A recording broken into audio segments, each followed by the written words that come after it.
Black CEO denied first-class seat for white VIP 12 minutes later, crew banned live.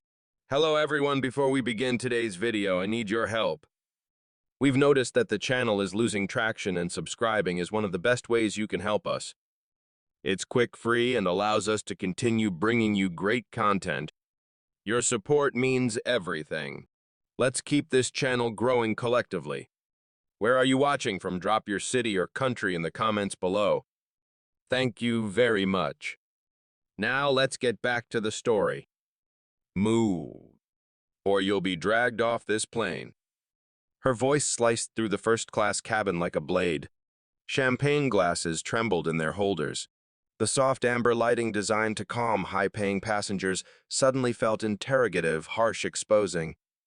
Every head turned. She stood over him, navy uniform pressed to perfection, red lipstick sharp as a warning sign. One hand braced against the leather headrest of seat 2A, the other pointing directly at his chest. "Did you hear me?" she snapped. "That seat is no longer yours." The man in the hoodie didn't move. Black cap, dark sweatshirt. No designer logos. No watch flashing under the cabin lights. Just stillness. Controlled. Intentional. He looked up at her, slowly. Not angry. Not afraid. Just measuring.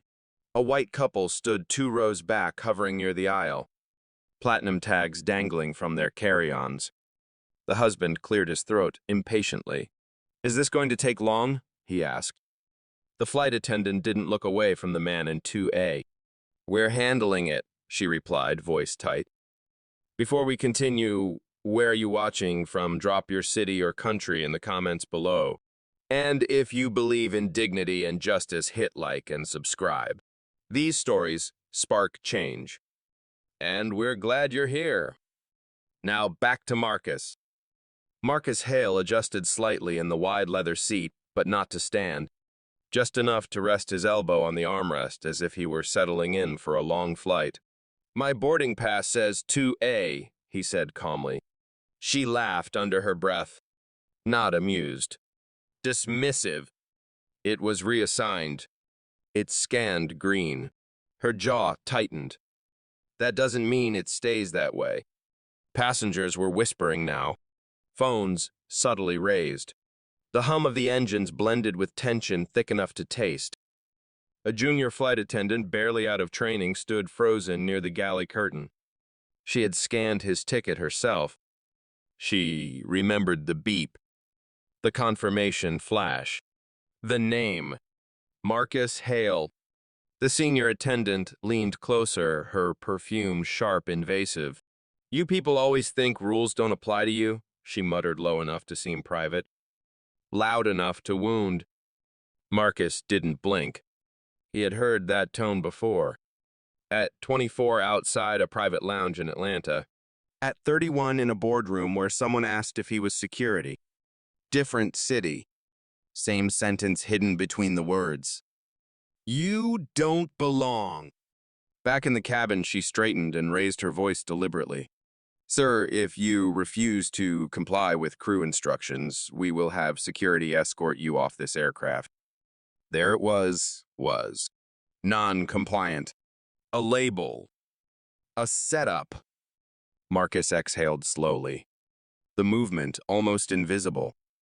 Like someone steadying a compass before choosing a direction. He didn't stand. Instead, he reached into his pocket. Not fast. Not dramatic, just deliberate. And when he looked back up at her, something in his eyes had shifted. Not defiance. Decision, shin. The cabin didn't move. It held its breath.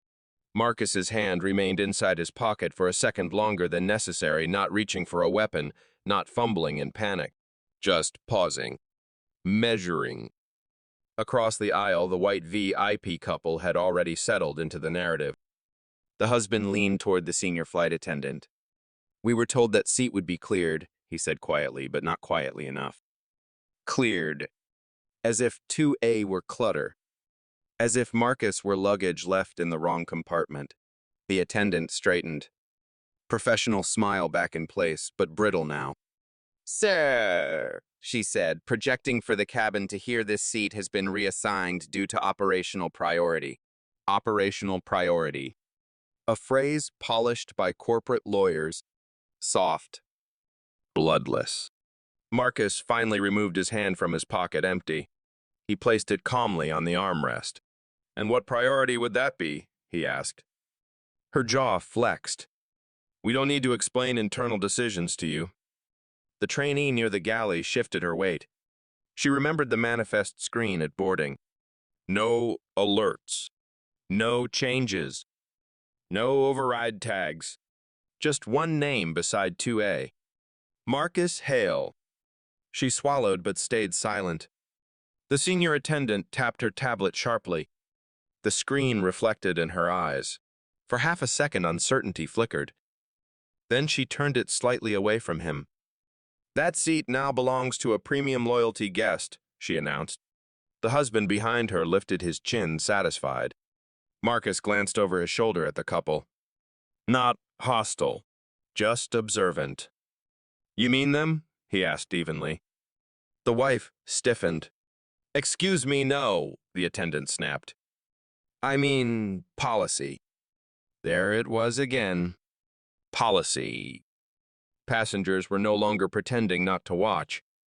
A man in 3C had his phone angled low camera lens peeking between his fingers. A woman by the window had stopped scrolling entirely. The engines hummed deeper as boarding continued, but the energy in first class had shifted. The luxury felt thinner now. Decorative. Marcus leaned back into the seat. If there's been a change, he said, voice steady, show me the updated boarding record. Her lips pressed into a line. We are not required to disclose system data. But you are required, he replied softly, to honor a confirmed ticket. Silence. She stepped closer again, lowering her voice so only the nearest rows could hear. You're creating a disruption before we've even pushed back from the gate. I'm sitting, he said, and refusing instruction. I'm asking for documentation. The distinction hung in the air. The trainee's fingers tightened around the galley curtain. She knew the difference. Non-compliant meant shouting, standing, escalating. He was doing none of that. Yet the senior attendant had already keyed something into her device. A quiet notification pinged.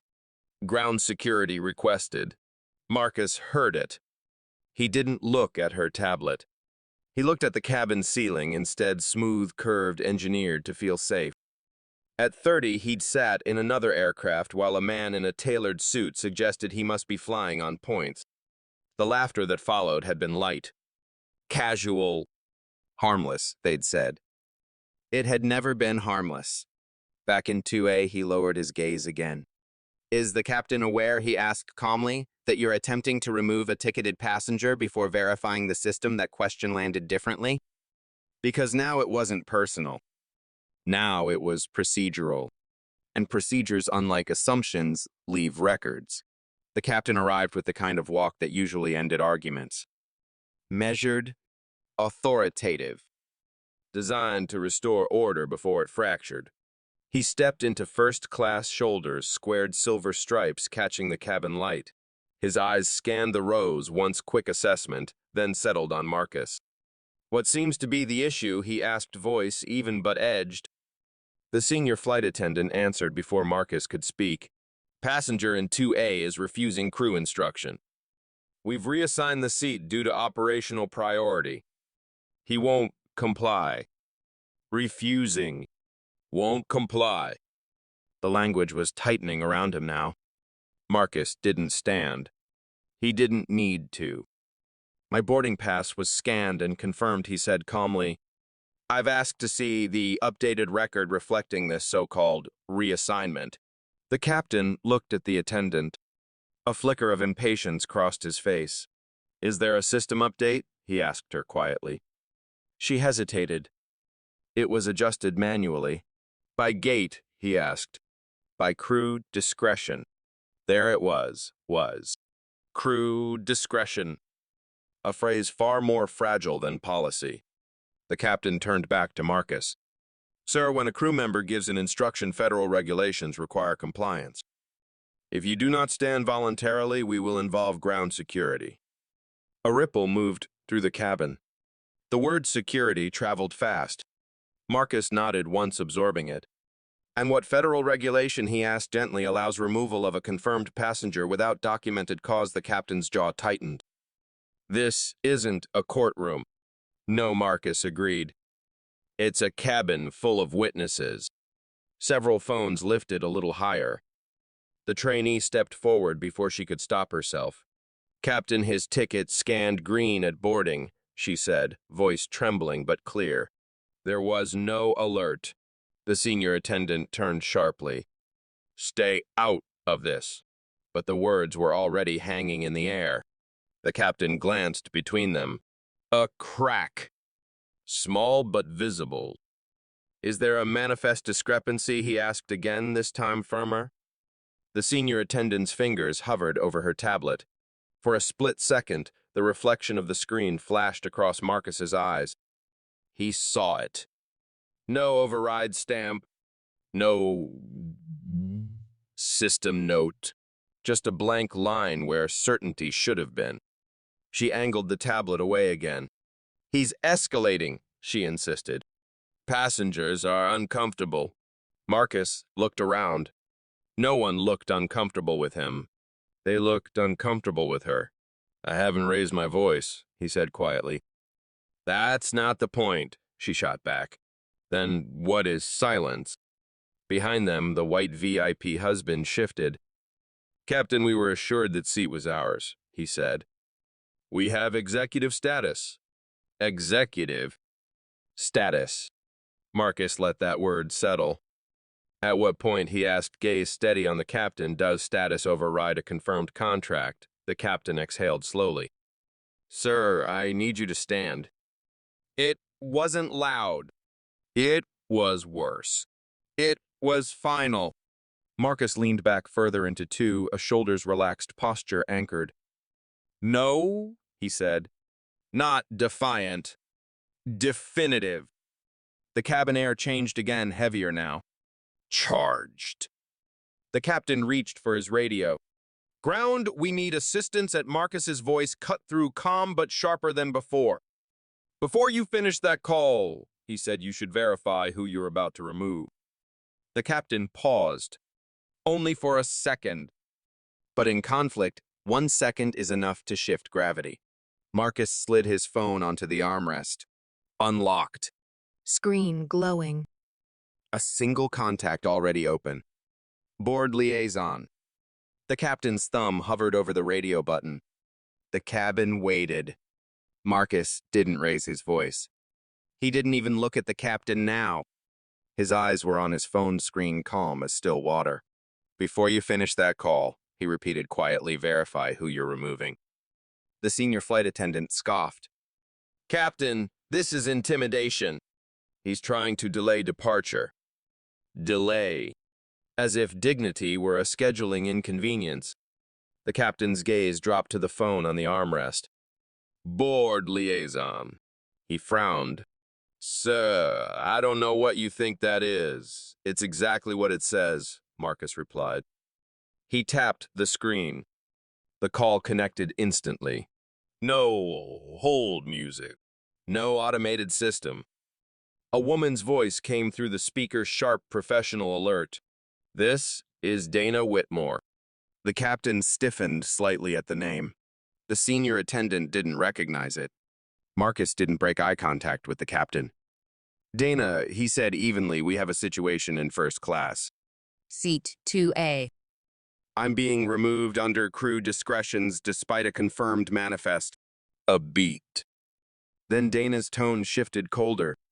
Is the captain present? The captain cleared his throat. Yes. This is Captain Reynolds. Captain Reynolds, she said without hesitation, are you aware that the passenger in 2A is a principal stakeholder in this airline? The words landed like sudden turbulence. The white VIP couple froze. The senior attendant blinked. The trainee's breath caught.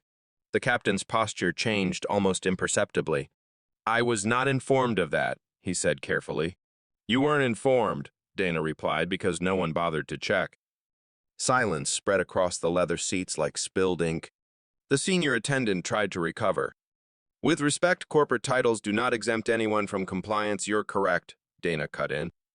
"But compliance requires legitimate cause. Is there a documented override on the manifest?" The captain looked at the tablet again. This time, he didn't let her angle it away. "No," he admitted quietly. "And was a seat reassignment logged through gate authority?" Another pause. "No." Dana didn't raise her voice. She didn't need to. "Then what you have," she said, "is an attempted removal of a ticketed passenger without procedural basis." The word attempted felt surgical. "Precise." Marcus finally stood. Not because he was told to, but because he chose to. He adjusted his hoodie, slightly straightened his cap, and faced the captain fully now. "I asked for documentation," he said calmly. "Instead, you reached for security." The senior attendant's confidence was thinning. "He refused instruction," she insisted. Marcus looked at her. "I asked a question." The trainee stepped forward again, braver now. "He never stood up." "He never shouted," she said. "He just asked to see the record." Phones were no longer subtle. They were raised openly. Dana's voice came through once more. "Captain Reynolds, I suggest you pause any ground intervention. The board is being notified as we speak." Board. That word hit differently. The white VIP husband shifted uncomfortably in the aisle. "This is ridiculous," he muttered. Marcus glanced at him briefly. "No," he said quietly. "It's overdue." The captain lowered his radio. The power in the cabin was no longer where it had been 5 minutes ago. It wasn't in the uniform. It wasn't in the stripes. It was in the silence Marcus controlled. And for the first time since boarding, the senior flight attendant looked unsure. Not angry. Not superior.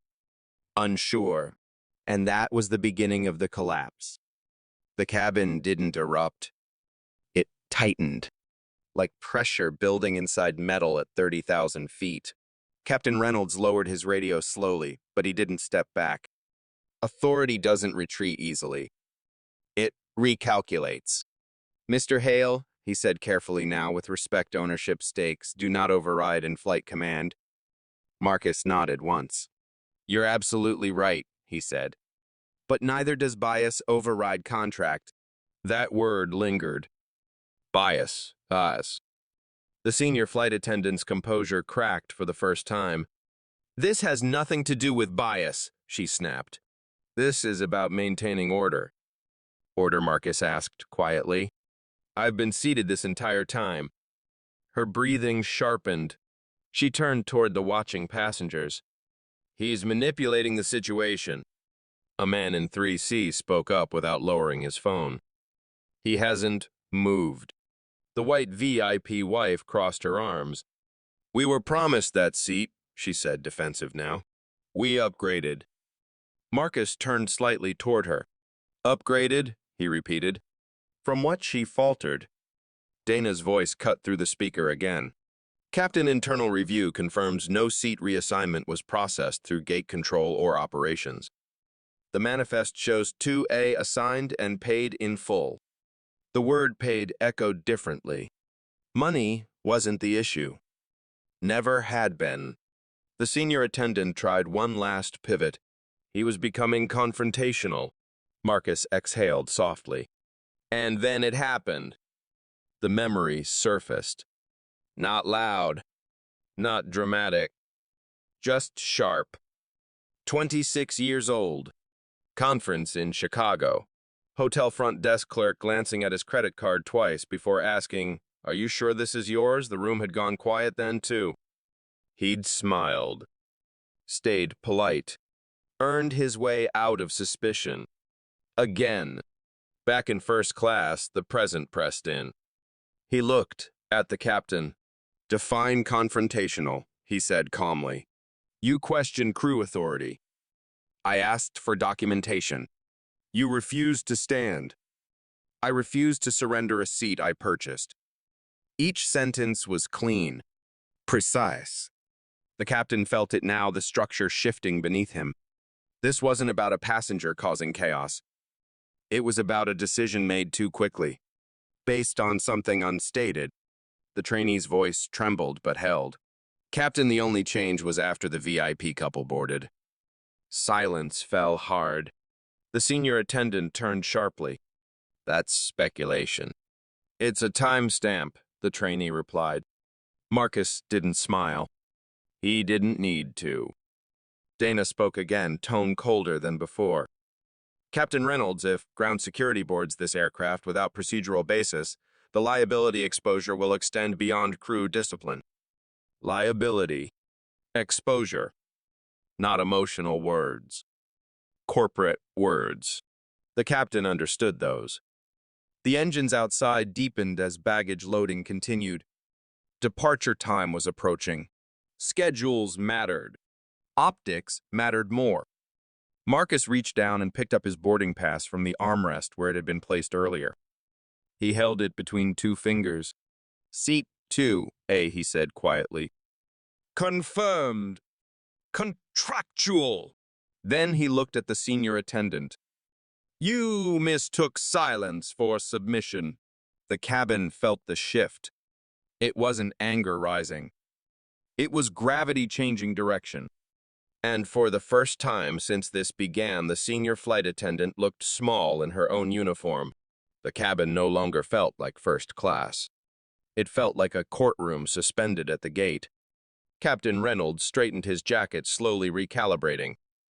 Authority didn't vanish, it adapted. Dana, he said into the speaker, what exactly are you advising? I'm advising pause, she replied. And full manifest review before any removal action proceeds. The senior flight attendant stepped in again, urgency creeping into her voice. Captain, boarding is nearly complete. We can't delay pushback over one disruptive passenger. Marcus didn't react to the word disruptive. He simply looked at her. Say it clearly, he said. She hesitated. Non-compliant, she corrected. Because I asked for documentation because you refused instruction. Instruction without basis isn't authority, Marcus replied calmly. It's assumption. The word hung there. Assumption. The trainee moved closer now, no longer hiding behind the galley curtain. Captain, I checked the manifest myself before boarding closed, she said. There was no reassignment. No executive override. The captain turned toward the senior attendant. Did you manually adjust the seat? A pause? I made a discretion call, she answered. On what grounds? She glanced briefly toward the VIP couple. Customer value. The silence that followed was heavier than any accusation. Customer value. Marcus nodded slightly. And how was mine evaluated? He asked quietly. She didn't answer. Because there was no system field for that. Dana's voice returned sharper now. Captain Reynolds' internal audit just pulled live system logs. There was an attempted manual entry into 2A's assignment field after boarding. The trainee's eyes widened. I saw her on the tablet, she whispered. The captain's gaze hardened. Is that accurate? He asked the senior attendant. She opened her mouth, then closed it. It didn't process, she said finally. That's not what I asked. Marcus remained still, but something had shifted. The power wasn't rising in volume. It was consolidating. Dana continued. The board is aware. Legal is reviewing footage from the cabin. Any escalation at this point will be recorded as procedural misconduct. Procedural misconduct. Not emotional language. Not social media outrage. Professional consequence. The VIP husband stepped back, now distancing himself. We weren't trying to cause trouble, he muttered. Marcus glanced at him briefly. You didn't, he said. You benefited. The captain exhaled slowly. Then he did something subtle. He lowered his voice. "Mr. Hale," he said, quieter now for clarity, "what is your position with the airline?" Marcus finally picked up his phone again. He didn't rush the answer. He didn't dramatize it. "I hold controlling equity through Hale Aviation Holdings," he said evenly. "Board appointed." The captain's expression changed. Not fear. Recognition. The senior attendant's face drained of color. Dana spoke one final time. Captain Reynolds, do not remove that passenger. The engines outside hummed deeper. Time was ticking. Schedule's pressing. But inside first class, something more important was happening. Authority was being redefined. And for the first time since this began, the senior flight attendant looked like someone who understood too late that she had just tested the wrong silence. The word controlling changed the oxygen in the room. Not louder. Not dramatic. Just heavier. Captain Reynolds blinked once, recalculating everything he thought he knew about Seat 2A. "Controlling equity," he repeated carefully. Marcus nodded. "Through Hale Aviation Holdings," he said, "which acquired a 38% stake 3 years ago." The senior flight attendant took half a step back. "That doesn't," she started. "It doesn't exempt me from safety regulations," Marcus finished calmly. "You're right." He held her gaze. "But it does mean you just attempted to remove a principal owner from his own aircraft." Silence fell like a dropped curtain. Somewhere behind them, a passenger whispered, "Oh my God." The trainee's hands were trembling now, not from fear, but from the realization of what she'd witnessed. Dana's voice returned steady as steel. "Captain Reynolds, the board chair, has joined the line." Another voice entered, older, slower, unmistakably executive. "Marcus," it said, measured. "Are you safe?" The word cut deeper than security ever could. Marcus didn't look away from the senior flight attendant. "I'm fine," he replied, "but we have a procedural issue in first class." The captain swallowed. "Sir," he said, now different tone. If there's been a misunderstanding, Marcus tilted his head slightly. "A misunderstanding," he echoed. He stepped fully into the aisle, now not to leave, but to stand at equal height. "You told me to move," he said quietly. "You threatened to drag me off." He looked directly at the senior flight attendant. "You reassigned a confirmed seat without documentation." Then he let the sentence land. "In an airline I own." There it was. Not shouted, not theatrical, just true. The VIP couple stared at the floor. Phones were no longer hidden. They were recording history. The board chair's voice sharpened. "Captain Reynolds, stand down from any removal action." Immediately. "Yes, sir," the captain answered. The senior flight attendant's tablet chimed. A notification flashed across the screen. "A CCESSR, EVIEW, INITED. Her fingers froze above the glass. Marcus picked up his boarding pass again, smoothing its edge between his thumb and forefinger. "You mistook authority for entitlement," he said calmly, "and silence for permission." No one moved. Because the reveal wasn't explosive, it was surgical, and the collapse had just begun. The notification didn't disappear. It expanded. "A CCESR EVIEW INITIATEDCRAWCREADENTIALSUNDAAA The senior flight attendant stared at her tablet as if it had betrayed her. "This is excessive," she said, but the certainty was gone. Captain Reynolds took a slow step back now, not surrendering command, but distancing himself from the epicenter. "Dana," he said carefully, "what exactly is happening?" Dana didn't hesitate. "Live, compliance audit. Badge access and override logs are being reviewed in real time." The trainee's eyes flicked to the senior attendant's lanyard. As if on cue, the small scanner panel near the cockpit door emitted a soft tone. The senior attendant's badge light, once green, blinked amber. Then red. A quiet, mechanical sound. but it echoed like a verdict. Passengers leaned forward. The VIP husband straightened abruptly. "This is ridiculous," he muttered, but he no longer sounded powerful. He sounded nervous. Marcus remained still in the aisle. He didn't smile. He didn't gloat. He watched. Dana's voice continued through the speaker. "Manual override attempt on seat 2, logged at 1422. No gate authorization. No operations note. That action violates internal seat integrity policy. Seat integrity, not emotional language. Policy language." The senior attendant tried her badge against the cockpit access panel. Red, red. Again, N. Red, red. Her breathing changed. "You're locking me out?" she asked, disbelief cracking through her tone. "Temporarily suspending system privileges pending review," Dana corrected. The captain's radio buzzed. "Ground operations requesting status update." He ignored it. The board chair spoke again. "Captain Reynolds, you will complete this flight.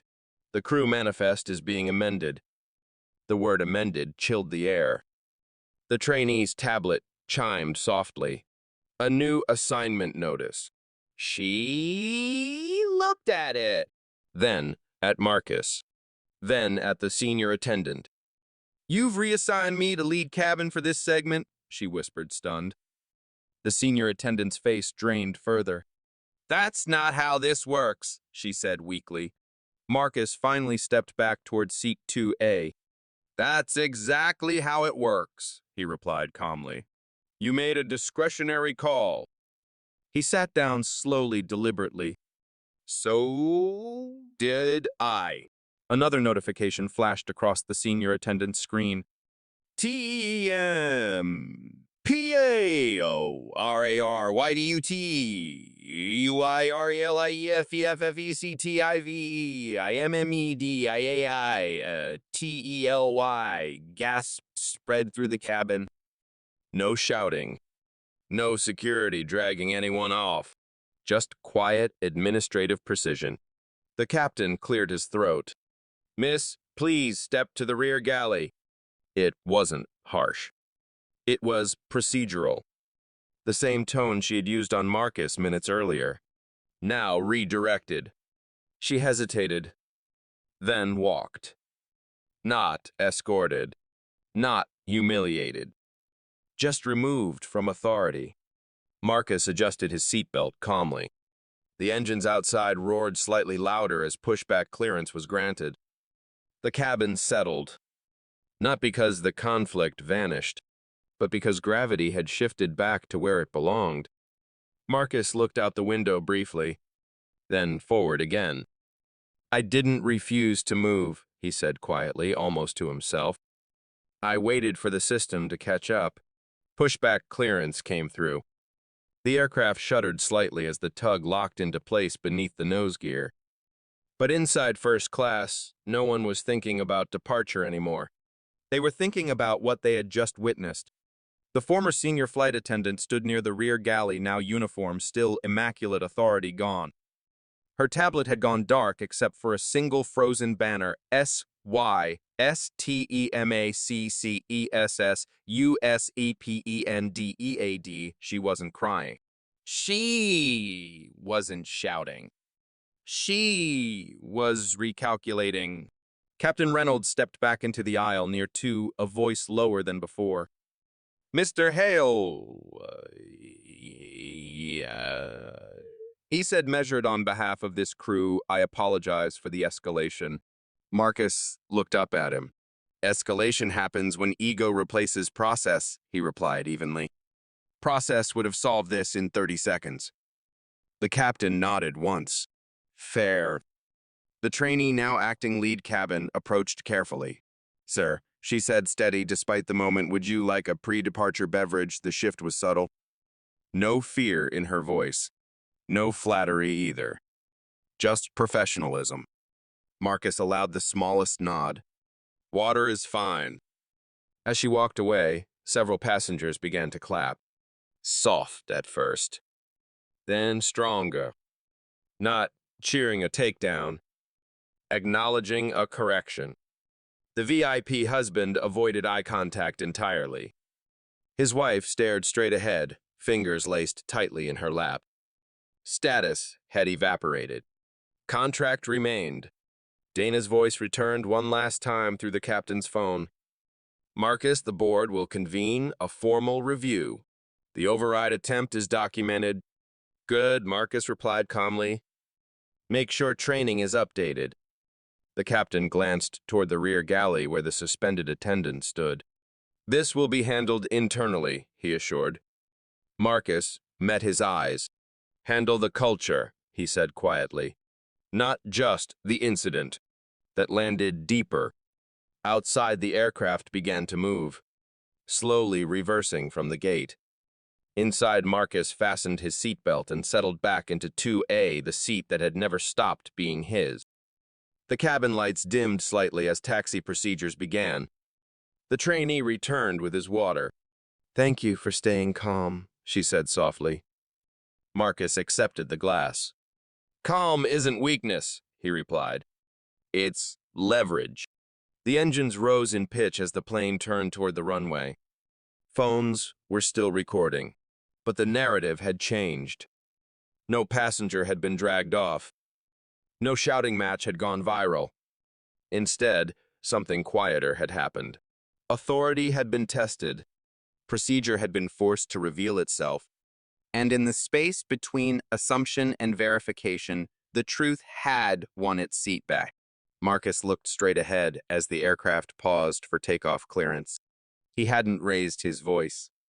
He hadn't stood when ordered. He had simply waited and made the system answer. The aircraft lifted cleanly into the sky. No turbulence. No announcement of disruption. Just smooth ascent as if nothing unusual had happened at Gate 14.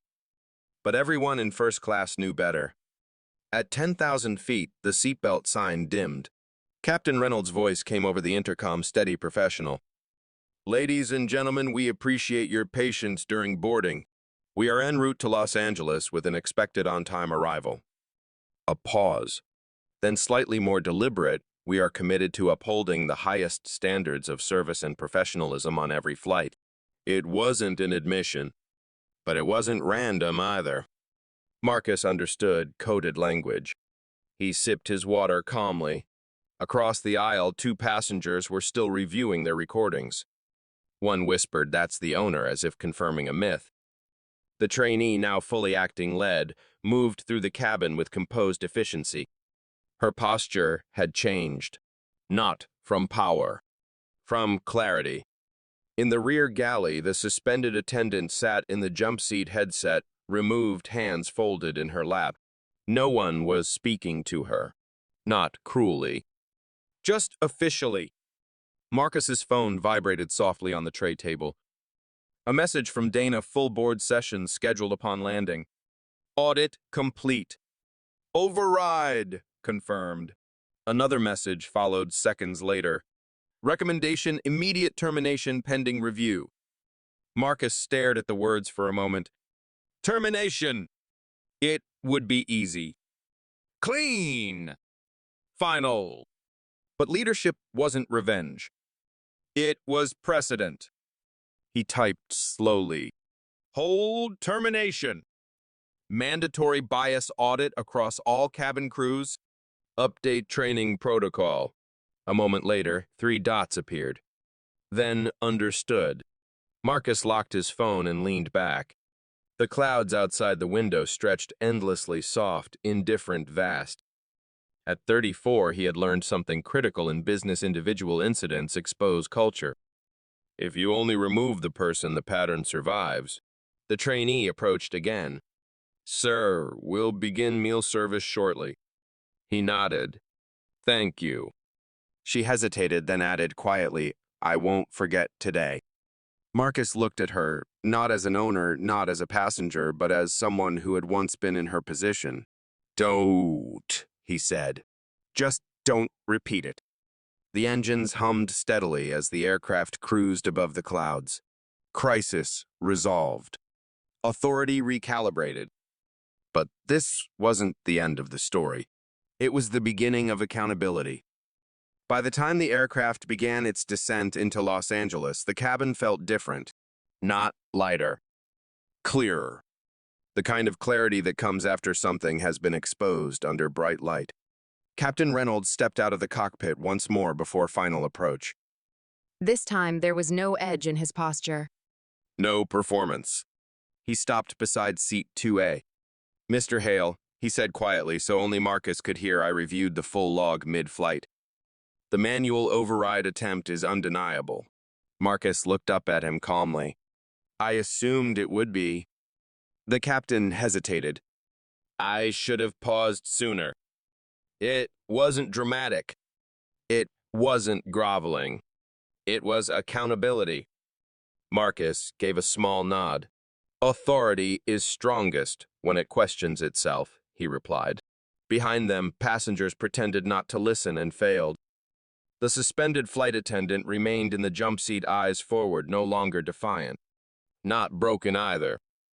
Just aware. Dana's final message arrived as the plane descended through 10,000 feet. HR and legal waiting on tarmac. Media inquiries contained. Internal statement drafted. Marcus read it once, then responded. No public spectacle. Internal correction first. He wasn't interested in headlines. He was interested in standards. The trainee walked past one last time before landing, checking Belt's tray's posture. When she reached Marcus, she paused. "They reassigned my permanent route this morning," she whispered softly. "Leadership development track." Marcus allowed the faintest smile. "Earn it," he said. "Don't inherit it." The landing gear lowered with a mechanical thud beneath the cabin. Los Angeles skyline appeared beyond the wing. As the plane touched down, tires screeching briefly against runway asphalt, there was no applause this time. Just forward motion.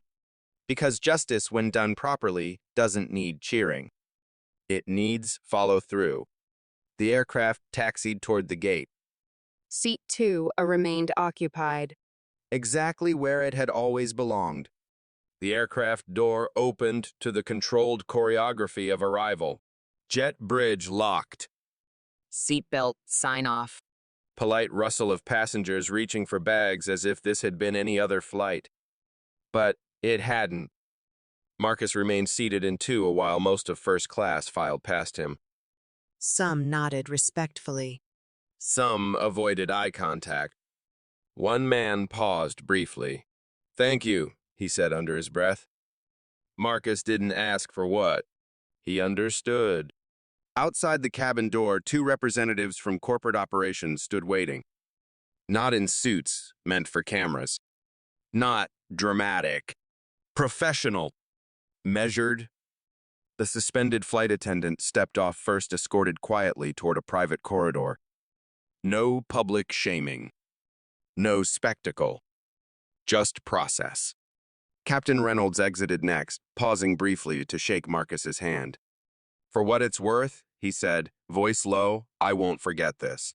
"Make sure your crew doesn't either," Marcus replied calmly. Then he stepped into the jet bridge. Los Angeles air filtered in warm, bright, indifferent to what had happened at 30,000 feet. Dana stood near the terminal entrance tablet in hand. "Full audit confirmed," she said without preamble. "Manual override attempt. Verbal escalation logged.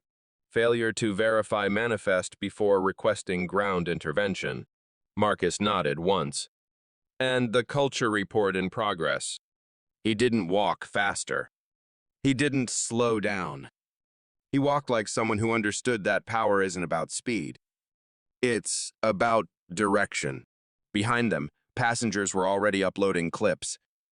Headlines would form. But Marcus had already made his decision mid-flight. No viral outrage campaign.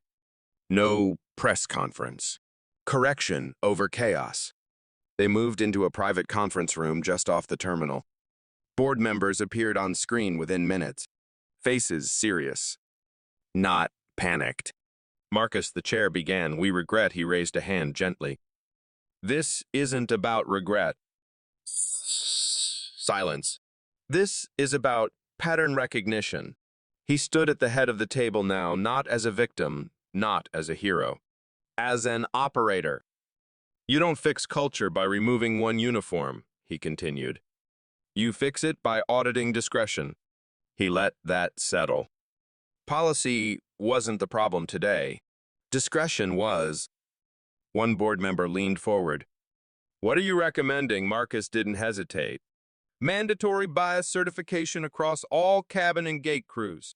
Discretion reviews tied to promotion eligibility.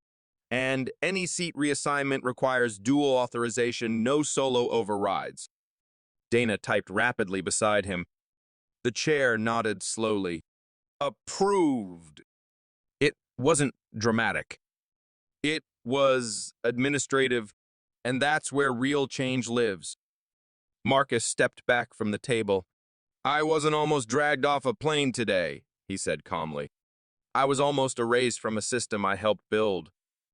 No one spoke. Never confuse quiet with powerless, he added.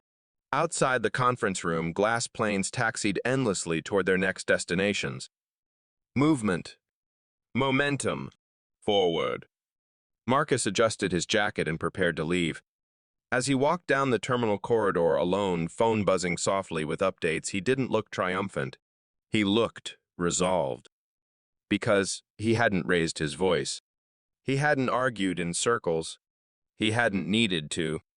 He had simply refused to move, and forced the system to move instead. That was the difference. That was the standard. And from that day forward, seat 2A wasn't just a chair in first class. It was a reminder. Silence is not submission. And authority must answer to truth.